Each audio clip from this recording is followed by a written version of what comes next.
न्यायपालिका तक जाना ही नहीं चाहता। प्रीतपाल जी, क्या किसान अपनी खेती देखे या न्यायपालिका के चक्कर लगाए? सरकारों को तो ये पता है किसान तो जाएगा नहीं, और किसान जाएगा नहीं, इसके लिए जो भी शोषण कर पाना है उसका कर लीजिए। एमएसपी आपने घोषित कर दी, लेकिन वो बिचौलियों के बीच में बेचेगा। आप खरीद पर पाने में सक्षम है नहीं, तो फिर इस देश के अंदर तमाम तरह के वादे राजनीतिक, क्योंकि आप भी राजनीतिक पार्टी से आते हैं, लेकिन जो माहौल बना हुआ है उस माहौल पे आपका क्या कहना है कि आखिरकार ये किसान न्यायपालिका के दरवाजे पर जाए तभी ये सरकारें सुनेंगी? मैं दो पंक्तियों में आपका जवाब देना चाहूंगा। पहला तो दिल्ली एक ऐसा राज्य देश के अंदर एक मॉडल के रूप में आया है। आलोक जी भी इस बात को अगर जानते हो, दिल्ली के बारे में बता दूं। दिल्ली में 50,000 प्रति हेक्टेयर मुआवजा दिया जाता है नुकसान होने पे, बल्कि एमएसपी के रेट से ज्यादा उसको खरीदा भी जाता है। कृषि वहां पे कम है, एरिया कम है, मगर किसान वहां पे भी ज्यादा है। उन लोगों को बाकायदा जो दिल्ली सरकार ज्यादा से ज्यादा किसानों को देखते हुए जो अपना काम कर सकती है वो कर रही है। अब आ जाइए, माननीय प्रधानमंत्री जी ने 2016 में जो कहा था कि 2022 तक लोगों के बढ़ जाएंगे, उसके बाद उन्होंने कुछ योजनाएं उतारी थी जमीन को, कुछ का इन्होंने पत्रकार महोदय ने बताया भी।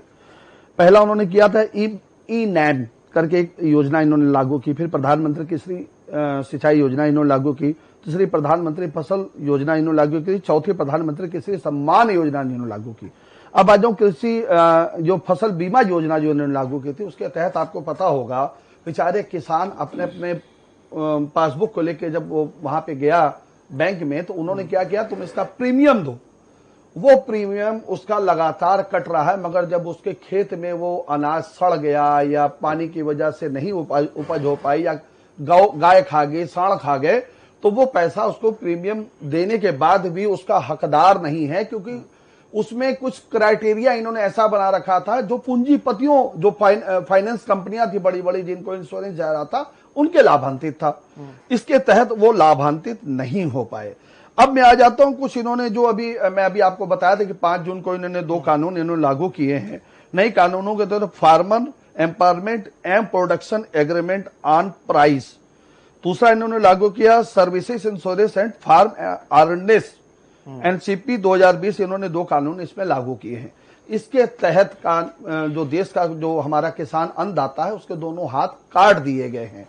अभी आप इस बात को इसकी गहराई में नहीं जा पा रहे हैं। जो किसान, जैसे सर ने कहा कि वो मंडी, जैसे आपने कहा कि 80% मंडी वहां खत्म हो गई, 25% देश के अंदर खत्म हो गई।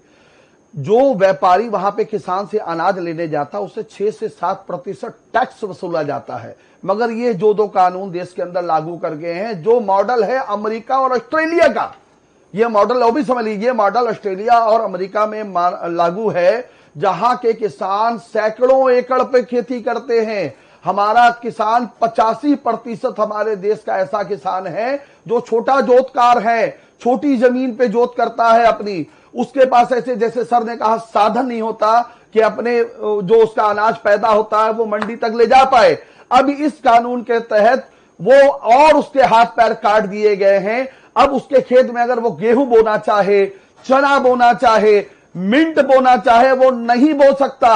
अब ये व्यापारी इनको चिन्हित करेंगे, इनको बीज देंगे, इनको खाद देंगे, उनको बताएंगे बेटा तुम अब आलू इस पे बो, और आलू इतना टन इसमें से निकलना चाहिए। अगर नहीं निकला तो वही व्यापारी उससे किसान से नहीं लेगा और किसान कोर्ट तक नहीं जा सकता। अभी न्यायपालिका के साथी हमारे बैठे हुए हैं, ये 2 कानून का अगर आप अध्ययन कर लेंगे, आलोक भाई भी इस बात को बताएंगे, ये दोनों कानूनों में साफ लिखा हुआ है कि आप व्यापारी के द्वारा हुआ बताई हुई दृश्यतित अपनी खेती को करेंगे और उस खेती को उसके बताए हुए हिसाब से उतनी उपज करेंगे।